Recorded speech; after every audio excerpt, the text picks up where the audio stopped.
Hello? I think we're on. Hello, everybody.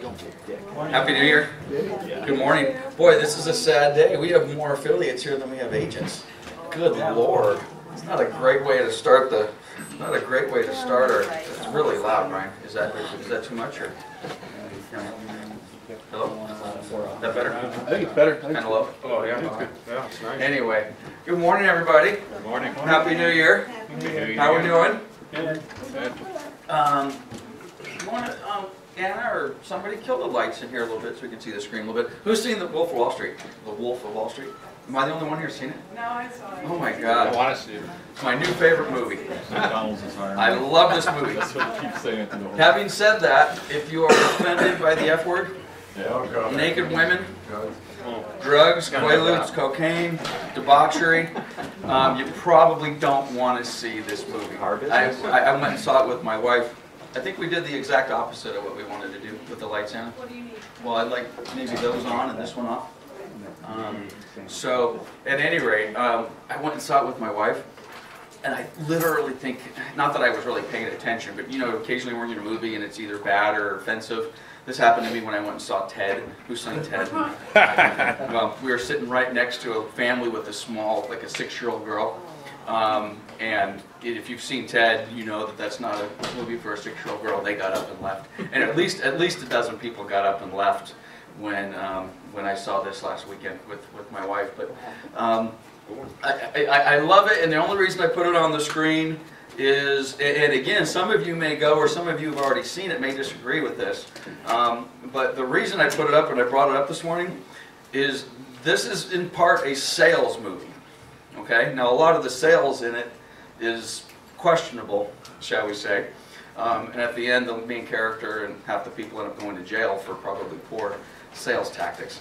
But a big part of the movie didn't get lost on me that a lot of how people make money, whether it's selling stocks or selling real estate, is just basic picking up the damn telephone and calling people. Now what you say when you get on the phone is a whole other story, which is partially why some of this movie may be a little offensive.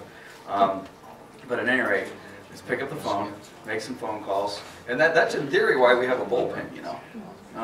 You know, we're supposed to be in here on the end, by why we have these things. These little things with the cords on them.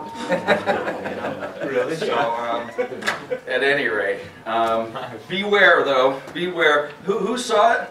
Did you love it or hate it? Oh, I love it. Anybody hate it? No? Alright, at any rate. Enter at your own risk. So, at any rate, welcome to our January sales meeting. We've got a lot of stuff to cover, so I'm going to move super quick. We do want to thank Rachel. Rachel is with, who are you with, Frontier? Rachel's with Frontier Communities. Steve had asked her to come in. There is a new home development that she's going to take a couple minutes and tell us about. But before I bring her up and have her, who's been out to Estancia? Anybody seen this? It's not out. It's not there yet. Well, who's driven by the dirt? Okay. When are you guys going to be opening your sales office? February, March. Hey. The trailer will be there. Guess what? Somebody's building houses in Moreno Valley. Yay! All right. Woo! It's been a while since we've been able to say that. I was at the Covina sales meeting before Christmas, and they had a developer in, I can't remember which one it was, but they had a developer in the Covina office, and they're building houses in the West San Gabriel Valley. All right. It's been a while since we've been able to say that. So just the fact that, and I'll not to preempt you because I do that a lot. 2,800 square feet, 3,052 square feet, 3,700 square feet. I thought we stopped doing that. Anyways, apparently not. Apparently the big McMansions are back in vogue again. So at any rate, I'm just excited. We're going to give you about 3 minutes to tell you what you got. They're building houses. I mean, somebody's got the confidence to break ground in this city and build houses. I like it. So, Rachel, why don't you come up? Thank you. She can give her a hand. Thank you for breakfast. Tell us what you got. Thank you so much. Thank you for having me. Thank you, Lance and Anna. Really appreciate you guys. We do offer a broker co-op. You know, all you guys have to do at this point is give me a call. My brochures are right there with my business card that has my cell phone on it. Being that we don't have a set sales office at this point in time, in order to register your clients with me, all you have to do is pick up the phone, give me a call, tell me what your clients' names are, and just give me their names, their phone number, all their information, and that'll register them, because obviously I don't have a sales office for you to bring them to register them. So that way you guys will receive a broker co-op, should they purchase. As Lance said, our homes range from 2,800 to a maximum of 3,700 square feet. They're going to be really nice homes on about 10,000 square foot home sites plus. So 10,000 is the minimum. We go up to a little over about 15,000 square feet. So they're going to be really nice home sites. They're mostly flat home sites, so they're nice usable space. And just to give you a little background on Frontier Homes, you may not have heard much about us prior to today, but I think you're going to hear a lot about us in the future. We're building all over the Inland Empire right now. Just in the last few months, we've opened about 15 communities, and we have about 3,000 home sites in our backlog right now. So you're going to start seeing the Frontier communities named quite a bit. And we are offering a 2% broker co-op. It's a pretty easy 2%.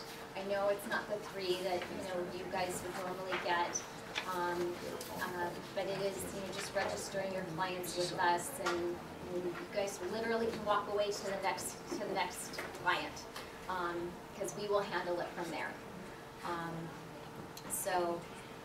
Let's see what else. We also are partnering with WCC Mortgage, which is, just right, pretty much down the street from you guys. And we've kind of merged with them, if you will, or a joint venture, and it's called Frontier Home Mortgage. And so we have some wonderful gentlemen, Adam Vianeta and Steve Wetzel, and those are our loan officers. And so we do ask that your clients, pre-qualify and get pre-approved with our mortgage company. They certainly can use their own loan company, but we do need them to get pre-approved with our mortgage company as well. So that's kind of how things work. I also have a community right now called Montelena that are in the 200s down in Rialto, San Bernardino area, that if you guys have any clients, we have about 3 homes left, just to let you know. Please send them our way. We just need to get that in there for you guys. Any questions about? What's the price point on this? Yeah. Price point we're thinking right now is about $350 to just under $400. We don't have set pricing quite yet because I don't have any homes released for sale. So right now what we're doing is we're taking interest list for the first phase. And so folks can get on our interest list for the first phase by putting in a loan application. Question, thank you. Yeah. Okay, anybody got any questions for Rachel? You know what, I don't have that yet. Once I get an actual sales release, I will definitely know that. But usually, there are incentives tied to using our lender. So typically there will be, just, but I'll know that once I get my sales release. So. Are you with Frontier? I am with Or are you the agent? I am the agent. I represent Frontier communities. So you're going to be working the listings on Yes, I will be at Estancia, working at that community. How many houses? We have 55 homes there. So you're gonna open models, you're sitting in models? We will have models, yes, we will have models. We project to have the trailer there February, March, and the models not too long after, so. But they're only doing 2%. I know. What's the incentive? Bagels. That means she's got to have bagels every time. Literally, I mean, it's $7,000 you know, you make $7,000, you know, on your normal transaction, you get 3%, right? We're not gonna have this conversation. Yeah. But I do appreciate that, and we can, depending upon your business model, that may or may not be, and that might be something you guys wanna reconsider. Michael? Are you, what kind of tax rate are you guys gonna have on it? It's gonna be about a 1.4. So very low tax rate, no HOA. Okay. Yeah, so.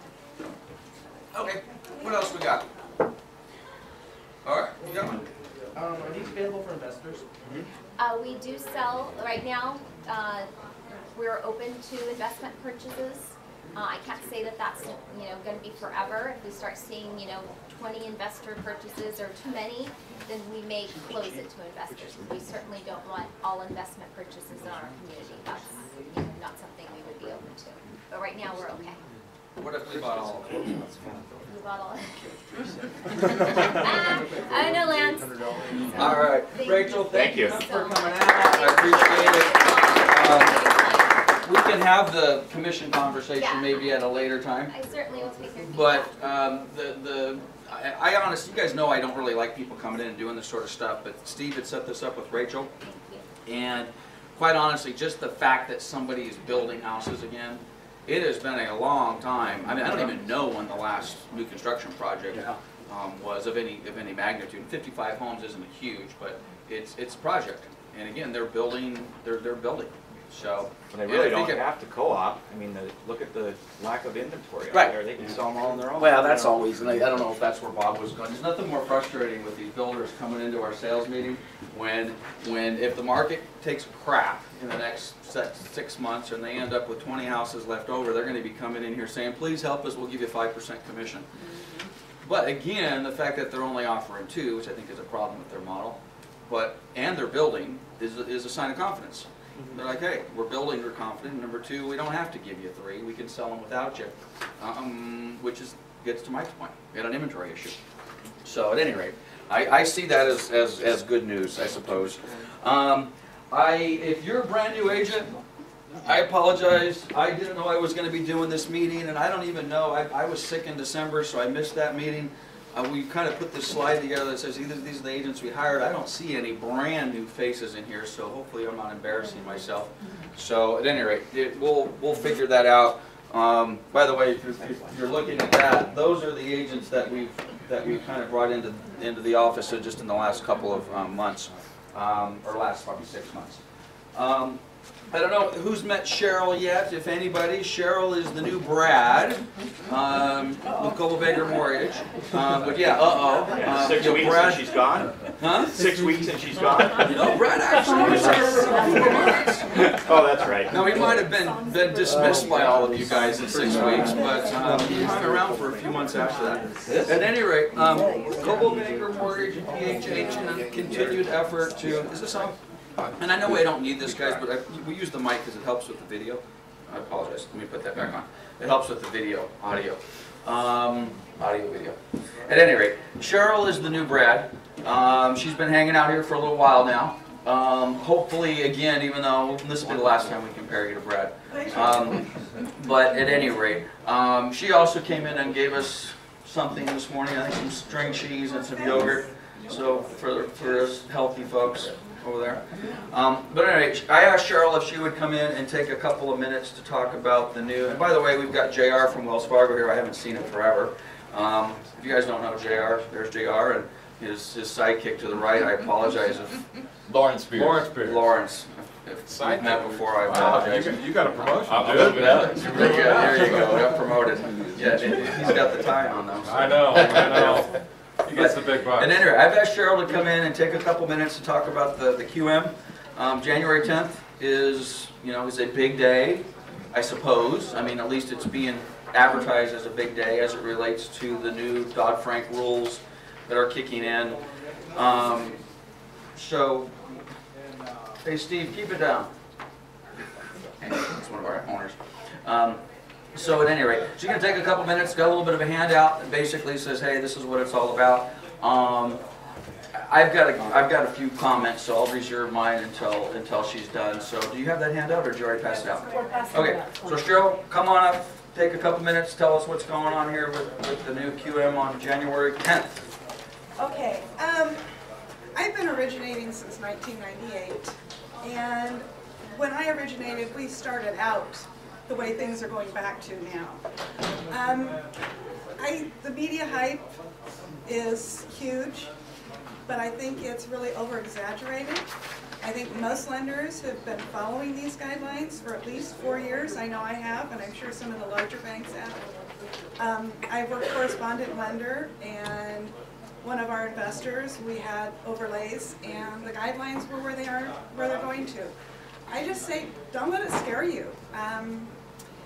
I know that at Coldwell Banker Mortgage, if I have a loan that I've run through automated underwriting and it comes back referred, I have to take that to an underwriter to look at and see if they can't figure out how to do it. So it's going to still be good. Don't listen to all of it, just keep at it. I also added a matrix. There are some changes in what we can charge for closing costs, and I added a matrix on there that shows what that is and what's included in that. So if you have any questions, I'm right in there.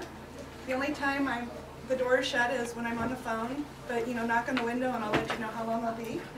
So I'm here, and so ask me any questions you have. Anybody got any questions? Okay, then let me, thanks, Cheryl. Let me give you, and again, how many other lenders do we have in the room? I know we got Jared and the gang, and, okay. All right, so help me out. Let's have a 3-minute discussion on this.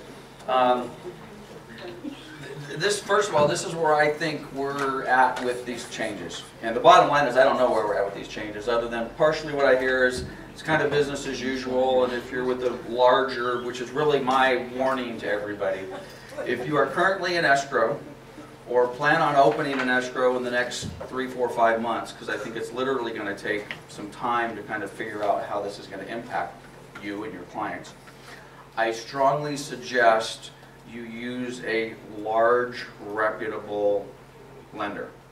Okay. What I've been hearing up until now is that the changes that take effect in January 10th are going to have forget about the buyers for a minute. Let's just kind of talk about the logistics of people doing loans. It's going to have a very significant impact on small lenders. Lance's House of Loans. Okay.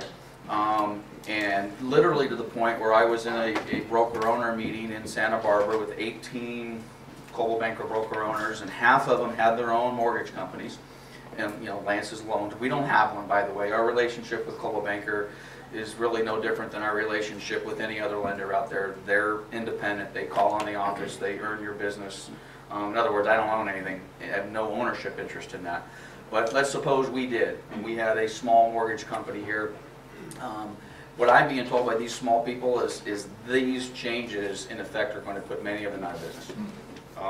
And I'm not sure exactly why that is. I've heard different things about reserve and skin in the game and other things like that. And it sounds like so. I can speak to that real quick. I'm Lawrence Spears, by the way. I manage the Wells Fargo home mortgage office in the parking lot. How long have you worked there, Lawrence? I've been with Wells for 5 years. I've been in this office for about 1.5 years. Welcome to our office. That's a little jab, but no. And you know what? I'll address that straight up. When I got to the Moreno Valley, I sat down with Andy and a couple of other people in this office that I know many of you know, and they basically said, "Yeah, we kind of burned that bridge." Really? Yeah, and you know what? I didn't argue with them because being the mega bank that Wells was. It was kind of hard to get loans done a couple of years ago, and even the first part of last year. And last year we hired over 1,200 underwriters. Half of those are in our non-conforming space, which go directly to what we're talking about right now. And we've streamlined everything. So right now, approximately 40% of the loans that we're putting in the pipe are getting to docs in 25 days. That Lawrence, was never happened. We have a lot big agenda. Help me out. Yeah. With, if I'm a small lender, why am I in trouble? QM, specifically a qualified mortgage, right. A bank can't originate a loan and collect on it as a qualified mortgage that they sell to Fannie, Freddie, or FHA if they don't meet all of the hard stops in Frank Dodd. And there's a long list of those hard stops. So what that means is that if you have a customer with slightly higher debt ratio, for example, which is the most common thing that we see, they have inconsistent income, but you know, when we need to make a judgment call on it, the bank has to make a decision to put that on their books. Right. They can't deliver it to Fannie or Freddie. So your smaller lenders, they're done at that. They don't have that ability. They don't have that ability. So those hard stops, so to speak, are going to prevent Lance's mortgage company. Exactly. Because I just don't have the ability to put it on my books and meet the requirements. Exactly. And so you have a couple of buybacks you're done. Well, this is what I think we need to do on this particular topic. And I know we do a lot of training and lunch and learns and all the rest of that sort of stuff. And this is not new. I mean, we've been talking about, I mean, Dodd-Frank was passed 4 years ago? 4? Yeah, 4 years ago. So at any rate, I think there's just going to be a lot of information. Maybe we'll learn more on what those hard stops are. What does it mean for Lance's mortgage company as opposed to Wells or PHH or Chase or whatever it happens to be. But my advice to all of you today is if you are currently in escrow with a ABC mortgage company and you don't have the confidence that they have the backing and the ability of a PHH or a Wells or a Chase or B of A, whoever it happens to be, I would be very cautious. And I sure as hell would not go into an escrow today. You know, we get this all the time. A buyer comes in and we're maybe a little weak in our pre-qualification, and have you been pre-qualified? Oh yeah, I'm working with my brother, sister's aunt's cousin, and with Joe's loans out of San Diego. And we've all had that, right? And many times we kind of roll over on that, and we're like, well, okay, I guess your brother's and sister's cousin from San Diego is who we're going to use. I got to tell you, that's a time for a timeout, okay? And at a minimum, we need to do what we should be doing anyway, is talk to that individual and see, frankly, if they can meet with Lawrence and says, hey, are you cool with this? Can you get past these hard stops? Are you able of doing that? And I got to tell you, if you don't get satisfied with that, you owe it to your client, that buyer, to say, stop, you're not going to use your brother, sister's aunt's cousin. You've got to use a big boy, at least until we get this sorted out, which I think is going to take months. It might take years, who knows. Maybe not. Maybe 2 weeks from now, everyone's going to say, no big deal, everything's fine. So, at any rate, be careful with that. I guess all I can say on that topic is more to follow. Welcome to the world of Dodd-Frank. We're going to blow by that a little bit. Blow by our calendar a little bit. I don't know really where we've done with monthly sales awards. I've been kind of disconnected in this regard since November, and I was sick in December at the December meeting. So if you are the top agent in November or December or whatever month we're missing, I'll apologize to you again, because you're probably in this room waiting to come in here and receive your golden watch. So I'll talk to Steve. We'll figure that out. We'll get on the right track here. Hopefully next month, and we'll make up for the sins of this month and recognize who was the top agent in December. Anybody brave enough to raise their hand and say it was me? Michael. I knew it. I knew it. So congratulations, Mike. We'll confirm that at the next meeting. So Subject to audit. same thing with the Audit, exactly.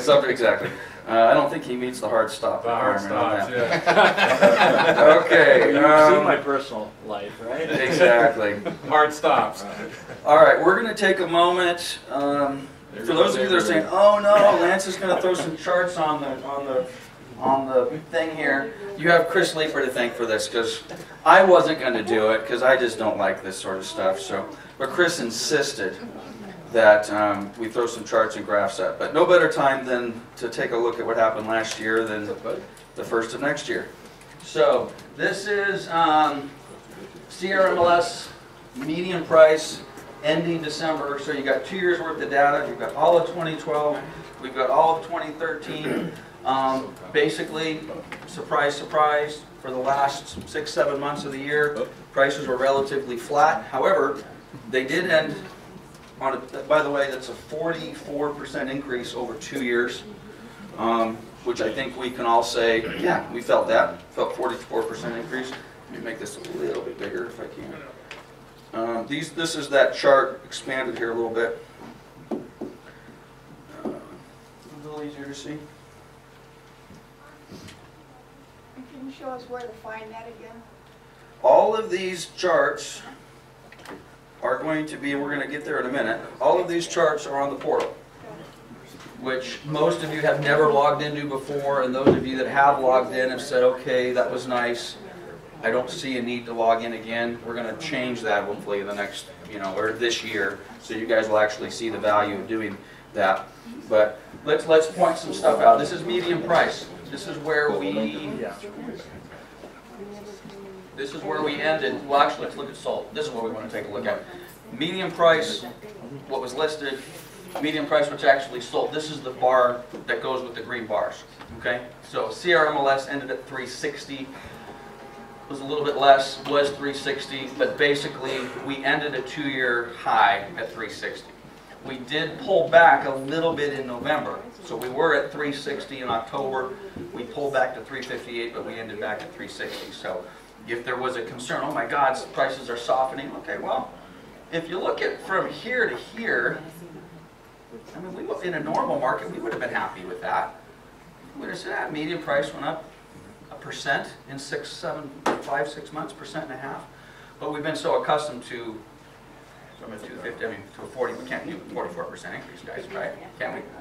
Although the Zillow guys say, what's happening in 2014? Riverside, 23% increase. People, the Zillow economist thinks, according to my second-hand source, Mr. Amaya, the guys at Zillow say Riverside City or Riverside County? County. Riverside County is going to increase 23% in 2014. Wow. Real numbers or estimates?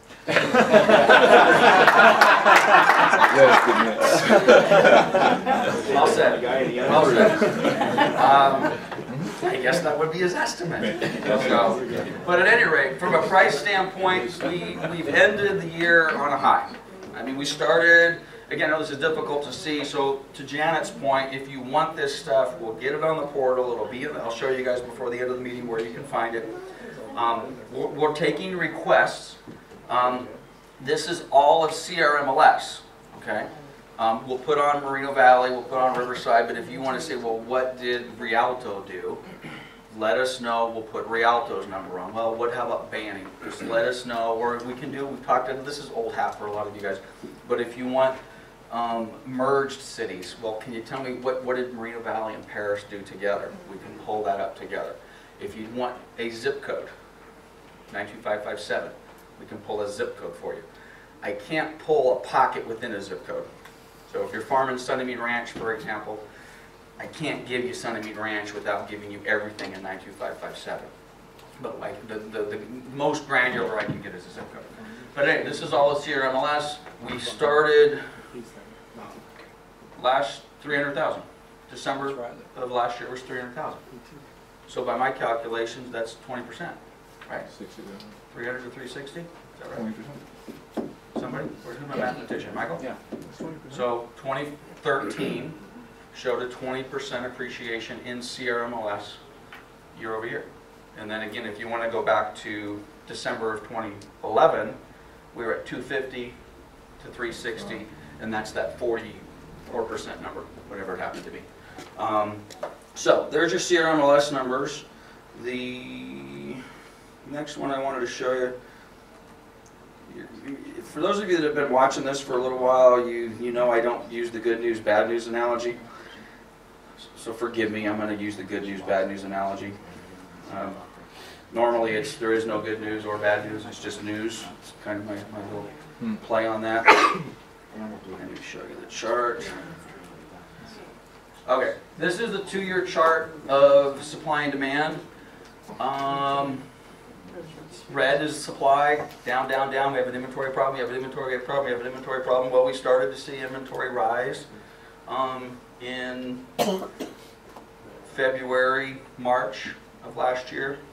Well, and then we've kind of seen inventory fall back down a little bit. It's been the last 3 months, guys, if we're being honest. Whew. Okay, and I'm talking globally. Some of you have had a fantastic fourth quarter, but if you look at all of CRMLS, frankly, the last 3 months were a little tough. Inventory was down, sales were down. To put the chart into some numbers,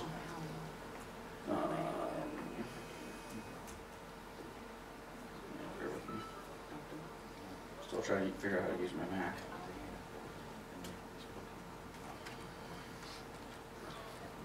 Okay.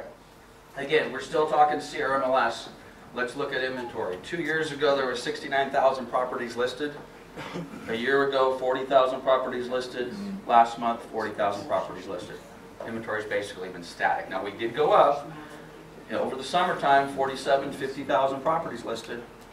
Okay? But we seem to have backslid. Which a lot of that's not completely out of the norm, because if you look at what we did in 2012, more listings in the summer, less in November and December. More listings in the summer of 2013, less in November and December. You know, they call them trends for a reason. That's very, very typical. The properties under contract, this has got me a little bit concerned. In the last 2 years, we've never had fewer properties in escrow than last month. Ooh, you can hear a pin drop. Shall I say it again? In the last 2 years, we've never had fewer properties in escrow. Can I pick on some of our guests?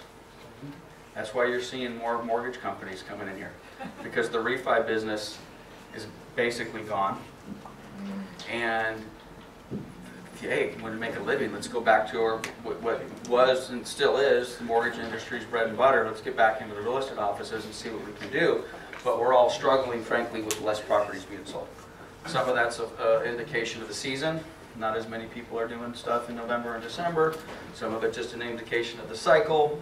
Not as much business is transacted in November and December. And, you know, maybe, I don't know, I've heard things which I don't believe, but I've heard things like, oh, the government shut down back in September, October, freaked everybody out. Does anybody even remember that the government was shut down in November or September and October?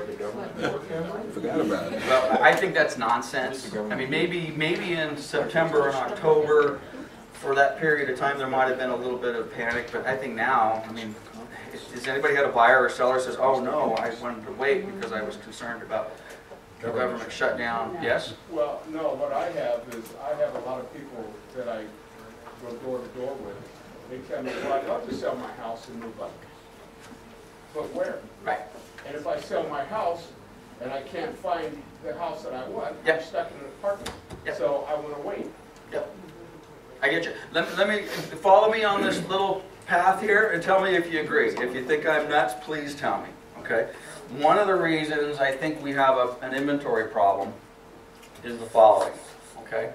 I believe about 30 to 50% of the inventory that otherwise would be on the market is locked out of the market.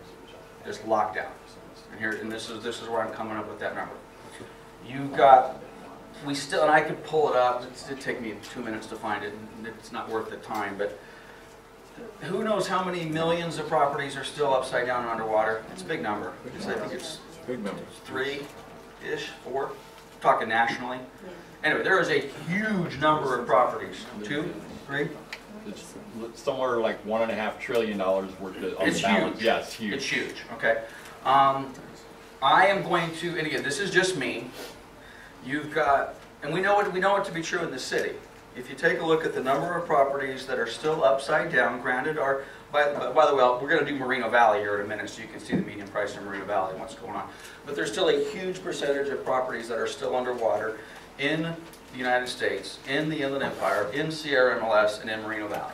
Okay, I'm going to say that that is at least 20% of the market. Okay, so if I've been underwater for year, and I haven't modified, and I haven't done a short sale, and I haven't been foreclosed upon, and I'm still underwater, I guess I'm just going to kind of go down that path that I'm on. I believe that's approximately 20% of the market, which is a pretty big freaking number, guys. Okay, so 20% of the market is basically locked out. It's not going to sell. Now we go back and take a look at those people that were in the same boat and say, okay, well, they took a little different path. They've done a loan modification, or maybe they've done a HARP, or they've done something, okay? And I believe that number is probably about 20 to 25% of the market, okay? Who has a house with a mortgage on it that has not gotten a letter from their lender every week that has said you're eligible for something? Every single week, B of A sends me a letter, okay? Every single week. It's amazing. So now I believe about 20 to 25% of the market has done a loan modification or has done something. And in effect, they've kind of are locked in, which is one reason why years ago, and I wish I would have been more vocal about it, but I don't think it really would have mattered. Years ago, and those of you who've been in this room since 2006 or around that range, we were like, we need to foreclose on these people. Yeah, we need to foreclose on these people. We got to stop being kind and we got to keep them in their house. We got to Fannie. I can't tell you how many meetings I sat in with Fannie Mae economists and Freddie Mac economists, literally standing up and saying, Fannie Mae's policy, public policy, is to do everything we can to keep the homeowner in their house, irregardless of whether they're making their payment or not. And I always thought Fannie Mae's public policy was to collect loan debt, right? And in the past, prior to 2008 anyway, it was not, oh, you're such a nice person, let's offer you endless programs. It was, you're a very nice person, I'm sure, but you haven't been able to meet your obligation. You have to go, voluntarily or otherwise, which otherwise normally meant foreclosure. So we stopped doing that, and we've still stopped doing that. And frankly, because of all the I think loan modifications are the cruelest possible thing that could ever be done to a homeowner. Why in the world would you want to modify my loan, lock me into a property that's probably still over encumbered, that I don't have any equity in? I would have been better off if you had foreclosed on me or if I would have walked away. 4 years ago, I would have been able to take advantage of the drop in property values and bought the house, because now I can buy. I had a foreclosure in 2008, 9, 10, 11. I'm buying a house, right? Assuming I've reestablished and I'm seeing a no and I'm seeing a yes. Which way are we going to go? Okay, at some point within a few years after a foreclosure, I'm buying a house. Assuming, keep in mind, how many of those people still have good jobs? Work at the post office, work at UPS, anyway. So getting back to this, I believe that somewhere between 30 and 45% of the market is locked out. Or maybe they didn't modify and they didn't foreclose and they're not, but they are underwater, but hey, I got a job, I can make my payment, whatever I'm staying, which I also think is a big number. A lot of people, some of that's kind of me. I look at my house, what am I going to do? I can afford to make the payment, but I'm kind of locked into that house, at least as far as that particular house is concerned.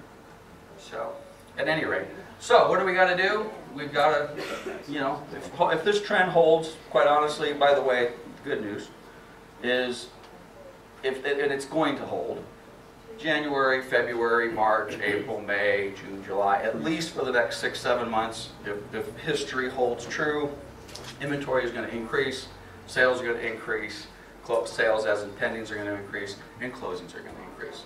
So if you've been waiting for the fourth quarter to end, congratulations, it's over. Time to get your ass to work. Pick up these things with the little cords on them and make some phone calls. Because the history proves that we're going to see more units for sale and more stuff for. By the way, I hear, Chris is my most recent example. People are going on these things called listing appointments. Wow, nice. Let me show you Moreno Valley, and we'll talk a little bit about this pricing. This is this is a mobile chart. Did you ever get? You asked me for this. Did you ever get this from Anna or from Drew or anybody? You sent it to me. I did. Okay. Well, if you want a nice listing tool, how about you take this chart and you send it out to your farm, and you say, "Hey, Mr. and Mrs. Moreno Valley homeowner, this was last year. This is this year. Every single month for 12 months, property values have gone up in the city of Moreno Valley. What are you waiting for? Oh, by the way." And again, because a lot of them know the market's been improving, but they don't know what that means. That's what they rely on us for. Not everybody's on their iPad all day, looking at this stuff and trying to figure out what's what. Pull this up. That's specifically Moreno Valley right there? This is Moreno. Yes, this is Moreno Valley. So the other one you showed with the price Was CRMLS, the entire MLS. So Moreno Valley, again, this is the numbers for the chart we just showed. This is the green bar, don't confuse it with this, because the list price and sales price aren't always the same. So 226.5 median price in Moreno Valley right now. What is she selling these for? 3.5. All right. Interesting. We'll see. Some big houses. They're market for a 3,700 square foot house in Moreno Valley right now? Yeah, is there? I don't know, I'm asking. A little bit. Does anybody have a buyer right now that wants to spend $350,000 for a 3,500 square foot house in Moreno Valley? Nobody? Rachel? And anyway, this is Moval. A year ago, just 168. Okay? Even if you want to go back when things started to slow down, can we all agree that things started to slow down in September of last 4 or 5 months ago? Okay, well, even in that slowing down period, the median price was 211. So in what we would all say was been a tough fourth quarter, I don't know what the difference is between 211 and 206 percentage-wise, but what is that, 4%? It's an increase. Property values have gone up. Take this chart, put it on a marketing piece, send it out. Take it out to your listing precinct. But then guard against this. Median list, see, this is a little bit of a challenge. The median list actually this is no, how come this isn't December? Shouldn't that be December? Did I pull the wrong chart? I think I pulled the wrong chart. You did November through November. See? November 2011? Yeah, it should be December though.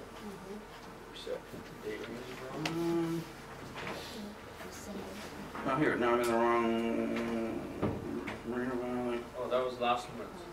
Yeah, I want, well, it was going to be last month is December, right? No, did you save that last month, I think? Oh, here we go. Sorry, we're looking at the wrong chart. It's even better. We have better news. Yes. All right. Sorry. 228. But you need to guard against this. Don't be listing 200 houses that are worth 228 for 245. Who's doing that right now? Nobody? Why? No. I beg to differ. Somebody's doing it. Now again, good news, bad news. Ugh. We got only 139 properties in the whole damn city in escrow right now. Ugh. That's pretty tough. You know, there's not a whole lot of months that have, with the exception of September, fewest number of properties in escrow in the city of Moreno Valley. Second lowest month in the last 2 years. And if you hear what Drew just said, it's going to be in the top 10 slowest months ever as far as inventory. So now, the good news is, how much have property values gone up in the last 2 years? 40%. Our commissions have gotten how much larger? 0. Approximately 40%. Sales are down, let's just say 20%. Selling for, I'm talking, just if you look at this data, we're selling about 20% fewer houses, but we're getting paid about 40% more.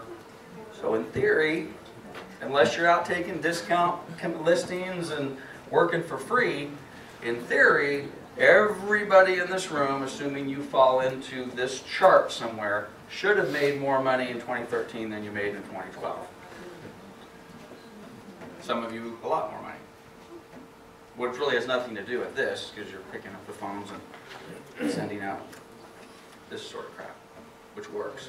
So, at any rate, those are the numbers. Thank God, I mean, there's been two pieces of this equation we've been talking about for at least a couple of years. Give us some price increases. Well, our prayers have been answered. Okay? And based upon this chart, I personally don't think property values are going to go down next year. I don't think anybody's predicting property values are going to go down next year. I don't think we're going to see another 40% in the next 2 years. Which, by the way, if we did, which I still think is stated policy, not stated, but I think it's the underlying policy of Fannie and Freddie, if you will, let's artificially drive up values, which in theory would unlock that 20% and would unlock that other 20% of the loan mods. and now we're back to 2004, 2005. We've reinflated the market, everything's great, and we're back to where we were before. The only problem is, where's that flyer that you have with the QM guidelines? I don't know if Wells has something similar to this. Does this say what I think it says? What's the main, this is not a trick question, what's the main thing that the QM is supposed to do? If you're a buyer, you have to prove the ability to repay. Isn't that what you guys have been saying? That's in a nutshell. Okay. Thank you. You have to prove the ability. I kind of thought it was always that way. I've been doing this for 27 years. I must have fallen asleep somewhere between 2000 and 2006. Well, you were too busy listing properties and Honest to things God, like I that. literally must, I'm embarrassed to say, and you know what, and I knew better because I had relatives that absolutely had no ability to prove their ability to repay who were buying houses. But I just thought, oh, they just committed fraud and they did whatever. But apparently, you didn't have to show the ability to repay a loan in 2004, 5, and 6. Which really sucks, quite honestly, because also the way I understand it, stated income is, is stated income effectively done? Done. Who in this room could use a stated income loan? Guys, everybody raise your freaking hand. And if you don't know what I'm saying right now, raise your hand anyway. Because when you figure out what I'm saying, you will realize you need the ability to do a stated income loan. Whatever you want to call it. Self-employed individuals who make a fair amount of money, who legally take deductions on a Schedule C for business purposes and all the rest of that sort of such, have a problem when we walk in with our loan application and we give it to these guys and they say, yeah, Lance, I see your top line. But man, between the top line and the bottom line, creative or not, lying or not, well, I've got a whole bunch of business stuff in here, man. That's the way our tax code works. We get the bottom line as low as we can, so I don't have to pay as many taxes, so you don't have to pay as many taxes. Who wants to pay more taxes? And now you guys keep your hands in your pockets. Nice. Okay? Now that's great when it comes April 15th and you file your tax return. Not so great when you want to go buy a house. And it's not just you.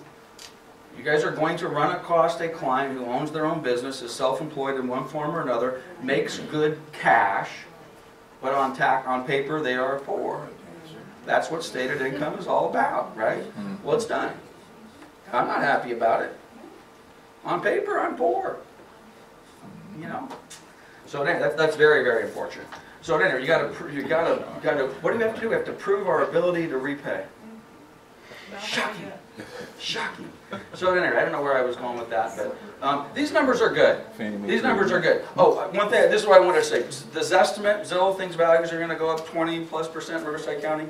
I was talking with Bruce Norris, and we're doing our market forecast, by the way, in April. Anna, we have a date set? Second, third week of April. And from what I'm seeing, Bruce Norris, Chris Thornburg, there was an article in the newspaper within the last 10 days quoting John Husing, the San Bernardino University, I don't know where he works, he got his own little think tank. Optimistic, guys. All these guys still feel the fundamentals are good, things are looking good, and in 2014, on balance, is going to be an improved year. Maybe not a 25% Zillow year, but they're all saying it's going to get better, going to get better, going to get better, which should mean prices are probably going to incrementally get up. CAR, which I discount that, CAR is saying, I think, 5% increase in property values statewide in 2014, and a small incremental increase in unit sales. I certainly think we can do more in unit sales. Now, I'm going to close the Moreno Valley chart with this, and you guys need to know this, because when you're going out on your listing presentations, I think this needs to be in your presentation in one form or another. How many houses did we sell in Moreno Valley last month? Who was paying attention? 130? Something? 39. What's going on with my computer? Am I looking at the same? Oh, actually, it was one. It's, you know, and by the way, if wait a minute, Lance, your charts get magical and they change. These charts, these numbers tend to change within about a 60-day window. The chart I just showed you was November, and that number was 139. It's now 166, and this is 174. The reason is because we're lazy. We don't input our sales in a timely fashion.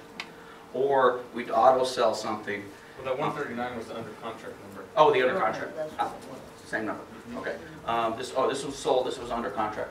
Well, at any rate, how many properties can the city of Moreno Valley sell in a given month based on the last 30 years of history minus the last 3 years? Come on, guys. I've said this 1,000 times. Yes, between 300 and 400 houses.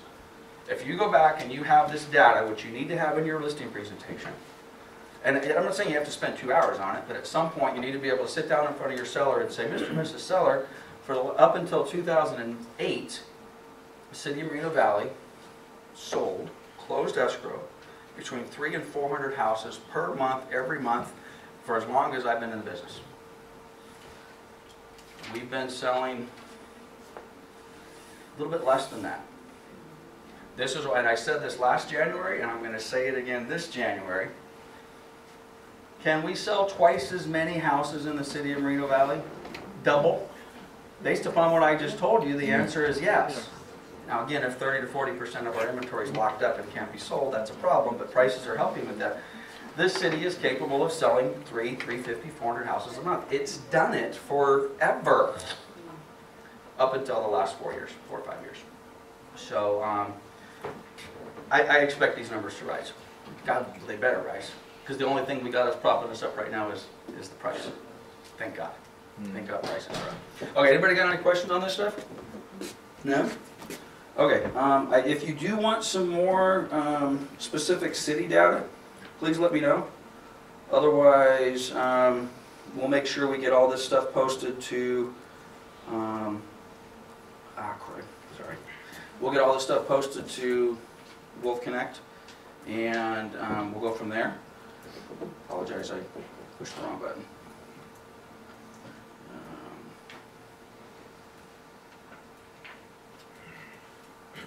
I probably should know what's next. News, I have no news. In case you haven't heard, we kind of briefly announced this in December. I apologize for not formally and officially picking a date until last week.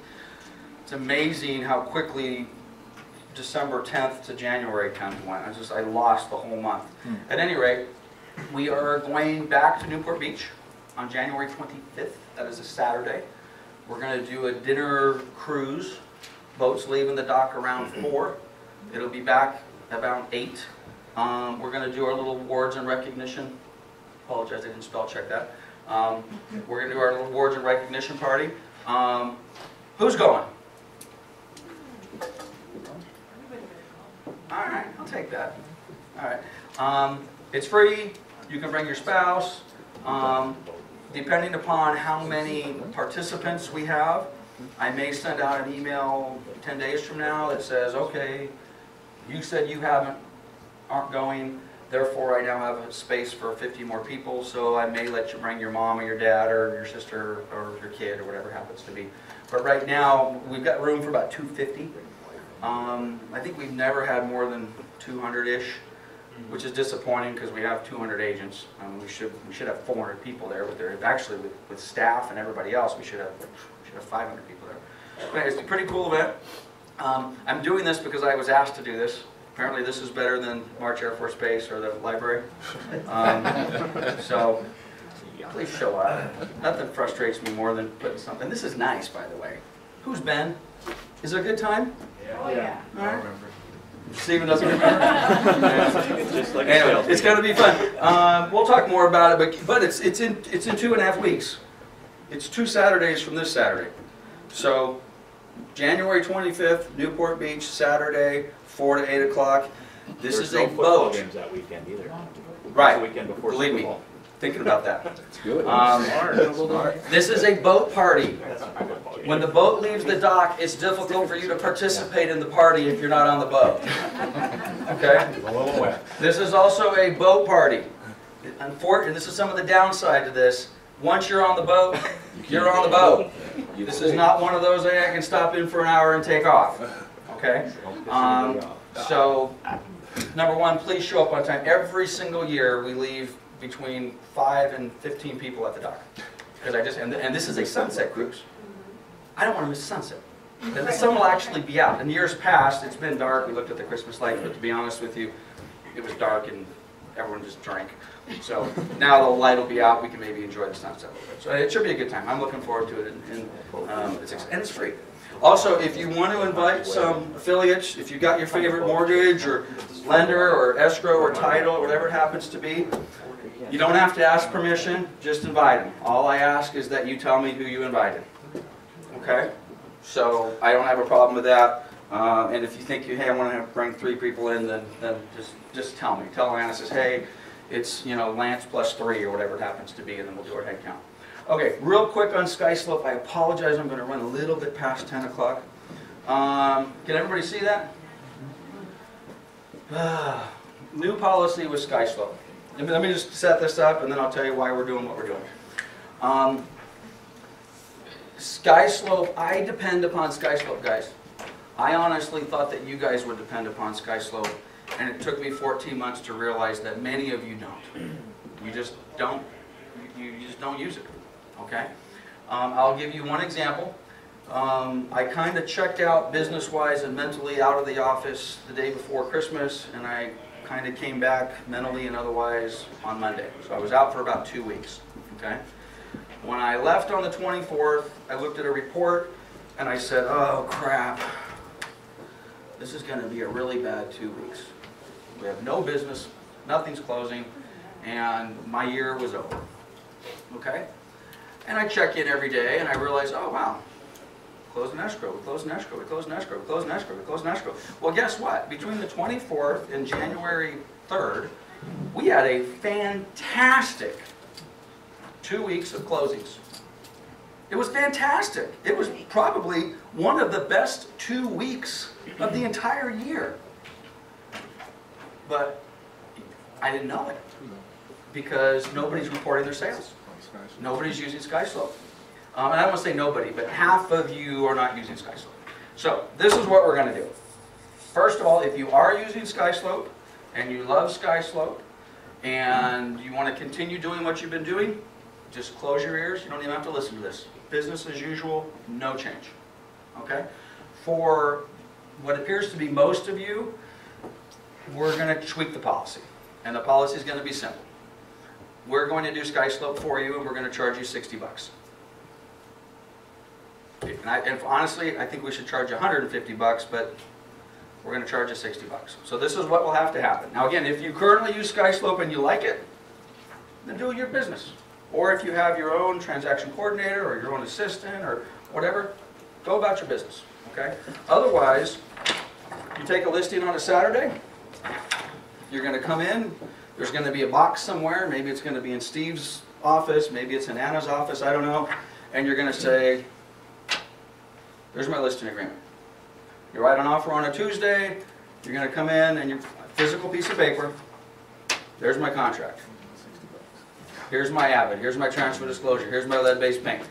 Does this sound familiar to anybody? Is this kind of old school real estate? Is this kind of how we've done it for 27 years?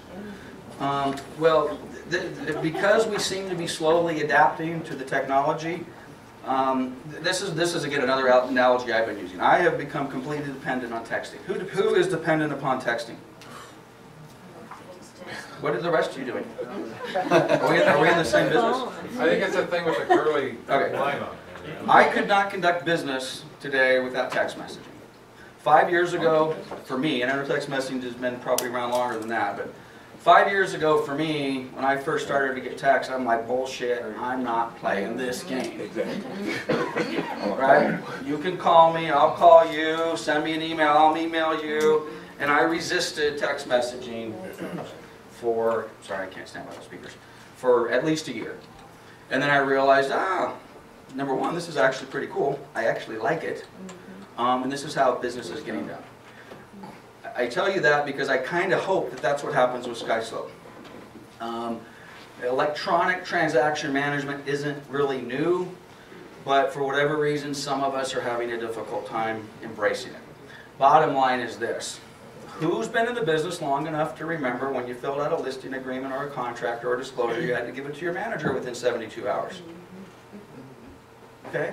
Well, for those of you that are resistant to using SkySlope, guess what? You've got to give it to your manager within 72 hours. Okay? Which to me is painfully I mean, that is like 20 steps backwards for me. If I'm in your chair, the thought of me telling you, oh, no more SkySlope, no more electronic filing, we're going to go back to the old school prior to texting, and you're going to have to give me a piece of paper within 72 hours, which you won't do. Can I fax it in? You get it in within 72 hours. So at any rate, if that sounds appealing to you because you're not a good SkySlope user, then that's what we're going to do. So we'll have a box.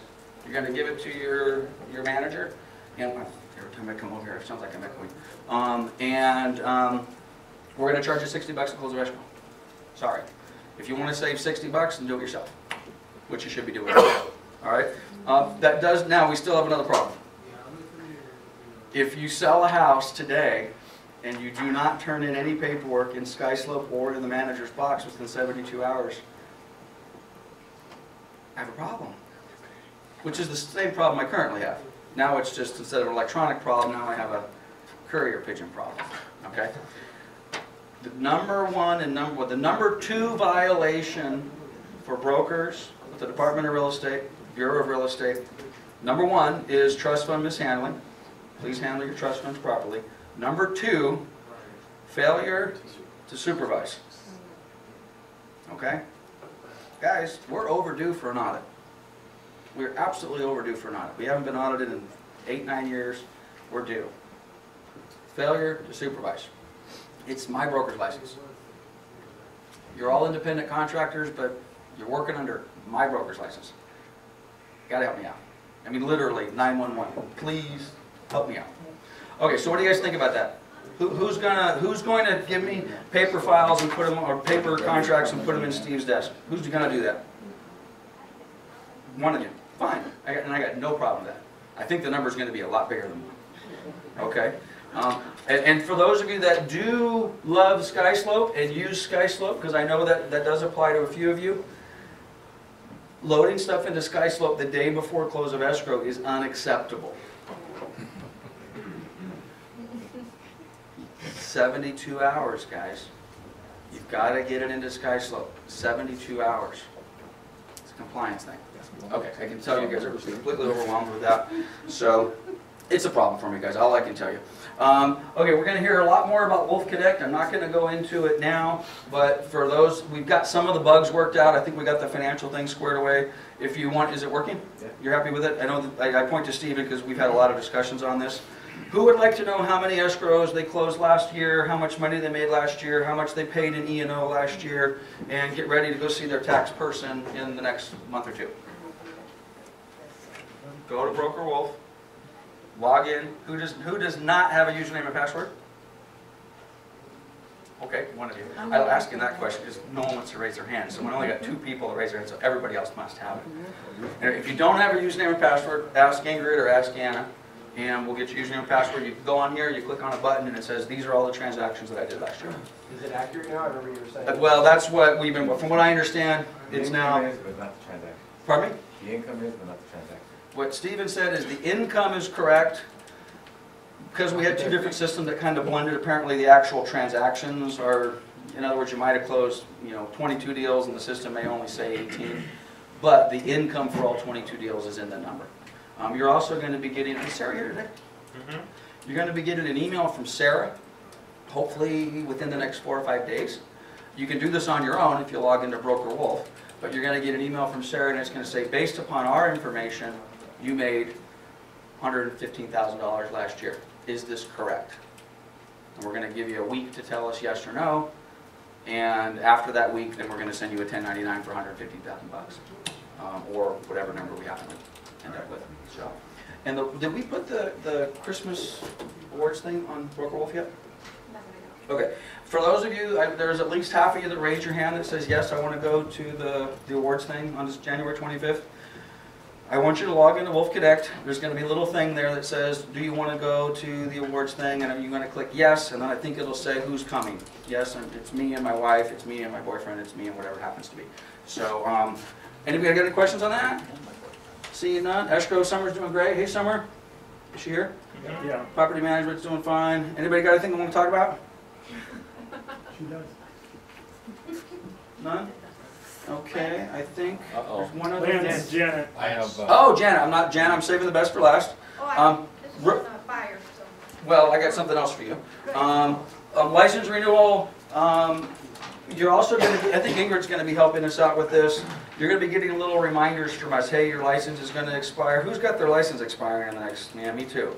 So, you know, get on it. Well, broker's license, officer license are two different licenses. So, don't wait, guys. Don't wait. It seems like at least 2, 3, 4 times a year I have an agent coming to me in a panic because they've got open escrows and their license is expired and they literally have that window. Oh, it's in the mail. Guess what? You can't do any business. You're out of business. How fun is that going to be to go tell your client, oh, you're going to have to be working with my broker for the next 2 weeks because my license is expired. Right? So make sure you're on top of that and you're taking care of that. We're going to do, if you missed the live business planning class that we did a couple, 3 weeks ago, I don't know if that video's up. I got to talk to Brian about the YouTube channel. But we're going to do it again live in Covina next Tuesday. So if you find some value in sitting in a live class, we're going to, next Tuesday, it's from 11 to 2. We're going to do the business planning class at the Covina office. Video, anyone? Don't make me pull up the globalbanker.com site. There's still only about 8 of you that have videos. We are, this year, come hell or high water, we're going to give some money to Make-A-Wish. I'm pretty embarrassed. Last year, I think we collected $400 for the year. Yeah. I wanted to at least do $7,500. So we're going to do some stuff with Make-A-Wish.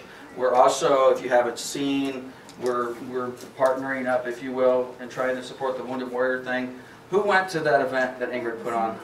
Was that unbelievable? I got to tell you, man, if you can, next time we do one of these, sometime in the next 6 months, carve 4 or 5 hours out of your day. I mean, I get emotional just talking about it. I mean, it's unbelievable. And frankly, and Ingrid and I were talking about this, I don't even know if I can say it without getting steamed up here a little bit. We went to this event and fed, I don't know, 50, 100, about 100 Marines that in one form or another have some sort of injury from their service. I mean, I saw a couple of knee braces and a couple guys walking around with canes, but for the most part, you know, when you see the Wounded Warrior commercials, you see the really bad guys, right? We didn't see a whole heck of a lot of that, and to be honest with you, it had just as much of an impact on me just talking to the guys that were, I don't want to minimize what their injuries were, but they weren't the visually, you know, just impactful type injuries. Yeah, a lot of emotional stuff and whatever it happened to be. But then Ingrid informed me yesterday that a lot of the guys that were more severely injured really didn't want to come down. Half of their faces are torn off or stuff like that. Which that in itself is just, I mean, if it doesn't tear you up, I don't know what to do. But anyway, we're going to support this, with you or without you. So the next time we do one, and I will tell you, if you were, and we all get busy, oh God, I really don't have time on Friday, I just can't do that.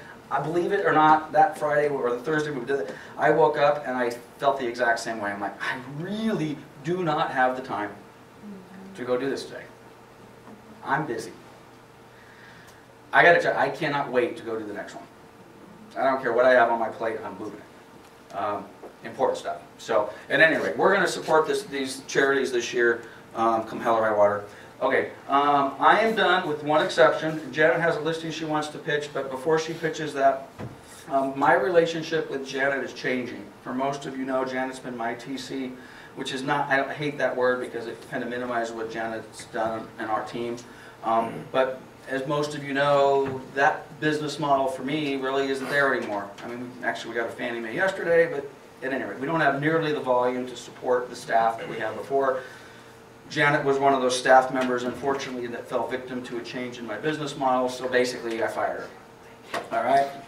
Right? Yep. Yeah, I fired her. However, Janet is available to do TC work. She's available to help you with sky slope, maybe as part of the $60, or maybe you guys work something out on your own. Maybe you need full-blown TC, maybe you want partial TC, maybe you just want, I don't know what you want. But at any rate, Janet's got like a little menu of stuff that she's capable of doing. Full disclosure, Janet's rough around the edges. Little New York, Chicago stuff. Okay? For some of you, that may be interpreted as, Janet and I aren't the right fit.